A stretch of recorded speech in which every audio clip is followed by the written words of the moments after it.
Welcome to all this English class, and today we will discuss about the clause. There are three kinds of clauses: noun clause, relative clause and adverb clause. Today we will discuss about the noun clause. Clause. Clause is a part of a sentence having a subject and infinitive verb of its own. First, we will discuss about what is clause.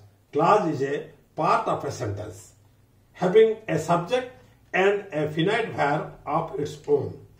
Now we will discuss about the noun clause. Noun clause, There are two parts: double clause, who, when, why, where, whom, whose, how, and that clause, that. for example, double H.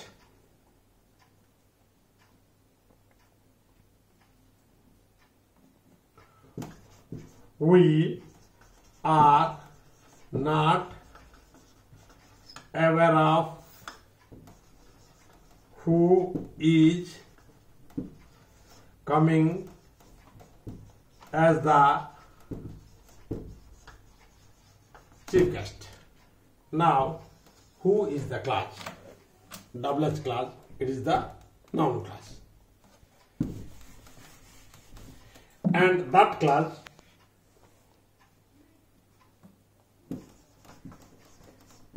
everyone is aware the fact that he betrayed his friend. Here we put that to make it one of the clauses, noun clause.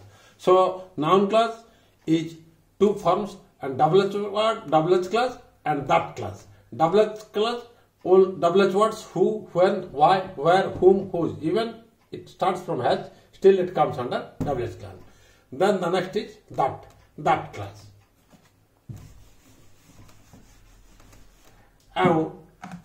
Now its use.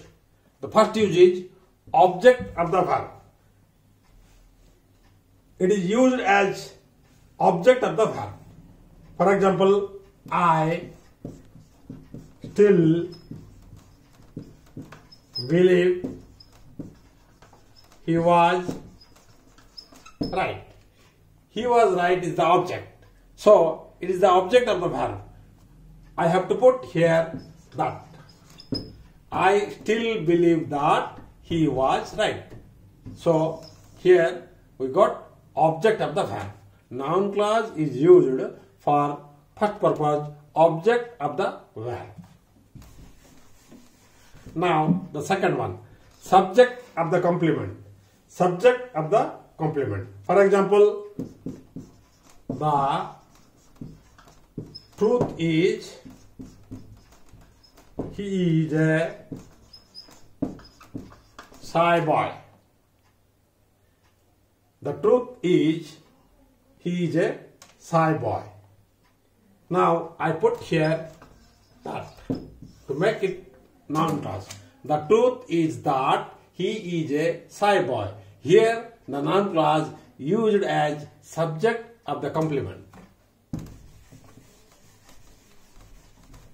Number 3, apposition to the noun. The third use of noun clause is apposition to noun. For example, everyone is aware of the fact he betrayed his friend. I put that here. Everyone is aware of the fact that he betrayed his friend. Now here the that clause from noun clause is used as the apposition to the noun. Okay?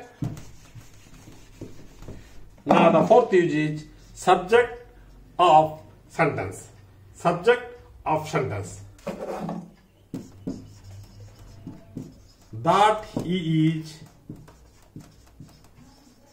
innocent in obvious. Here, the noun clause used as subject of the sentence.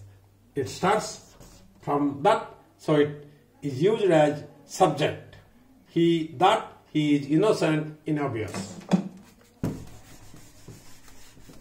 Now the last one is object of a preposition. Object of a preposition. Here, for example, we are not aware of who is coming as the chief guest. Now the double S clause who, it's from noun clause used as the object of a preposition. We are not aware of who is coming as the chief guest. Who is used as the object of a preposition. Now this is all about our noun clause.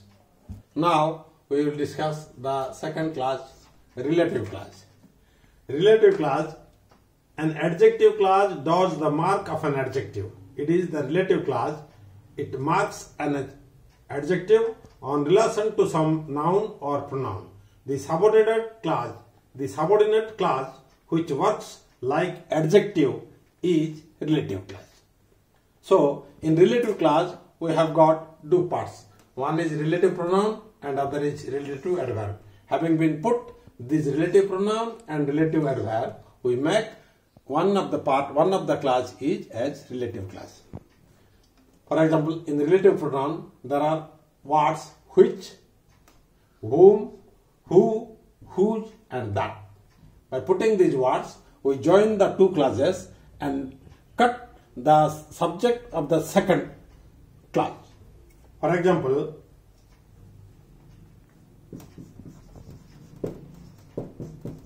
this is the boy. I met him yesterday. I have written two clauses. This is the boy. I met him yesterday. When I want to make it one relative clause, I have to put who, the relative pronoun here, to join the sentence and cut the second subject of sentence. This is the boy who I met yesterday.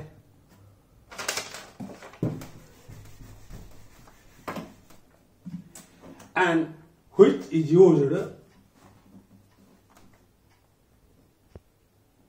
as a relative pronoun to give us more information about a whole sentence. Remember one thing, in relative pronoun which is used to give us more information about a whole sentence. Whom is not often used in casual spoken speech. It is used for people usually in non-defining relative clauses. And who is used is a subject or object pronoun for people. Whose is used to possess for people, animal and thing. And that is used as defining relative clause. So we are using this relative pronoun to make relative clause. For example, the toy which I bought for my son is broken. Now which is used as the toy which I bought for my son is broken. Can you remember another example? Can you remember the boy whom we met at cinema? Remember the boy, the first sentence, we met him at cinema. So we put whom to join to make one of it is a relative clause, and we have to strike out the subject of the second sentence. Can you remember the boy whom we met at cinema? Another example. What is the work That you wanted to look up? What is that work that you wanted to look up? Another example. There is a boy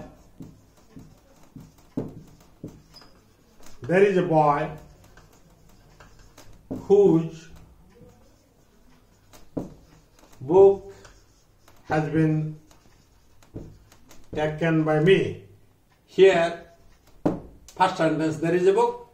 His book has been taken by me. So when we make one of the class is relative class, then we have to put whose here and strike out his, the subject of the second sentence.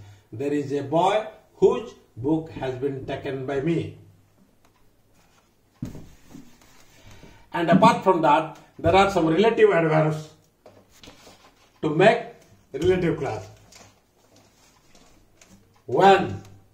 When is used for a time expression. It is used for a time expression. It is used for a Time expression. For example, I met him when he was busy. When. Relative adverb when is used for time expression. Now, where. where is used for place. Where is used as For place. For example, I met him at station where he was buying tickets. where is used for a place. Now, why? Why is used for region. Why is used for region. For example, I met him. That's why I felt happy. Now, why is used for a region. So, having been used the relative pronouns, the 5 relative pronouns and 3 relative adverbs, we can make one of the sentence is relative clause. So, this is all about our relative clause. Now, Adverb clause. adverb clause. An adverbial clause is a dependent clause. An adverbial clause is a dependent clause that Functions as an adverb. so a dependent clause used as an adverb within the sentence to indicate time, place, condition, contrast, concession, region, purpose and result. Also known as the adverbial clause. An adverb clause begins with a subordinate conjunction. It always starts with a subordinate conjunction. For example, if when, Because, unless, although. If not. If not means unless. So these are the words. We can start the adverb clause. subject and a predicate, and includes a subject and a predicate. What tells us something more about the verb are called adverbs. Therefore, clauses which do the same job are called an adverb clause. For example, if you pay your bills, you can have Good credit score. It starts from if. another example. Unless You run fast, you will miss the bus. It starts from if not or unless. So always the adverb clause starts with subordinate conjunction such as if, unless, when, because or although. And by putting these adverb clauses, this indicates time, place, condition, contract, concession, region, purpose and result. This is all about our adverb clause. This is all about our clause, and we have discussed about noun clause, relative clause and adverb clause. In earlier topic we have already discussed about the conditional clause. And before conclude my session, once again I would like to request you all, please do subscribe my channel so that you can get many more English grammar related things in coming days. Thank you.